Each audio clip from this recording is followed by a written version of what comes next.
On Sunday, Shon Turfrey went surfing south of Napier, that famous stretch of coast at Haumoana. He'd been out there many times before, knew the coast, the water, many of the other surfers, but on Sunday something went wrong. The river water from the tuki, deceptive swells and waves, a wind that wanted to push him away from land, and before he knew it, Shon was out way further than he'd wanted to be and heading further out to sea fast. For more than 6 hours he was pushed out into the Pacific, ending up about 10k from the coast, 10k out to sea on a surfboard. Eventually the Hawke's Bay Rescue helicopter spotted him and police, the Coast Guard and Maritime New Zealand did the rest. But when he realised he simply couldn't paddle against what was dragging him out, Shon Turfrey wasn't always sure he'd stand on land again. Pretty much from then on, that's when I knew that's not an ideal situation to be in, and that's when I had sort of a few moments to decide to try and paddle either way to get around, and then the one I took to try and get back to shore, it just, the wind, currents and everything else, and I think maybe the swell, because it was going up and down, I was probably in the crest. From then on, it became a bit more of a, once I sort of lost track of the coast, when I knew, okay, this isn't working, paddling is pretty much not doing anything. That's when I sort of went into more survival mode, and I just kept warm and kept paddling. So Shon, you say you lost track of the coast. I guess there would have been times when you couldn't see the coast at all because you were between waves?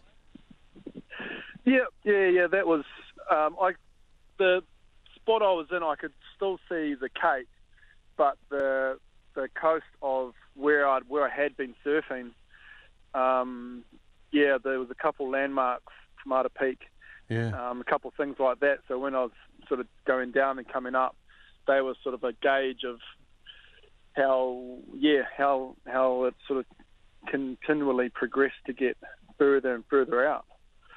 That's when it got pretty hectic.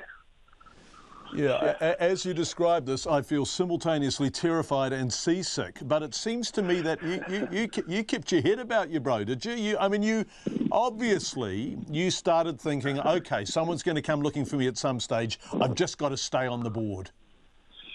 Yeah, I mean, I completely lost the plot a few times, and just, I was pretty angry that it was a Sunday, and I was looking around, and I was in the middle of the ocean. I was like, what?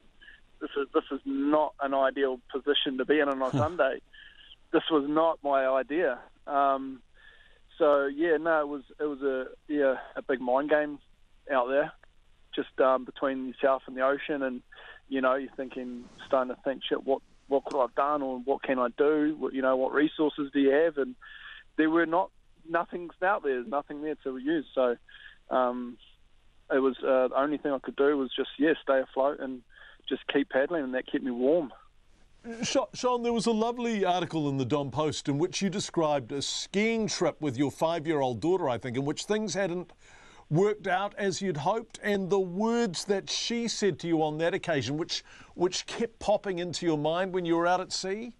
Yeah, that was running through my mind a lot, because of the words that she sort of said a few weeks earlier up the mountain. So that was at the moment where I was, thinking, hey, is this how it's going to go down? Is this the end of, this is it? And I was thinking, well, hang on, this is just water. She should just say, we don't give up, hey, Dad. And I thought, well, hey, if she can say that as a little girl, I should be able to think on the same line. So, that definitely ran through the mind a lot. And, partner back home and family and friends. And, it was just a huge amount of things, just constantly thinking, hang on, I've got to get back. I can't just stay out here.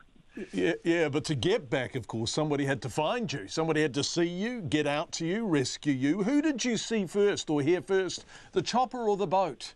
It was the chopper. But that was... because my vision had started to get pretty blurry from the salt and the reflection of the sea. So I knew I had to try and keep some sort of senses because that was going to be my only chance, was a chopper. So I heard that first, but I couldn't see it for a while. I could hear it sort of hovering, obviously closer in, and then it came out and did a big, massive turn, and then it went past, and I thought, oh shit, there we go, it's gone. That's my one chance. And then it came back around and probably circled, I don't know, maybe 5 minutes or so, and then boom, I didn't even see the boat until it was within about maybe 50 metres of me.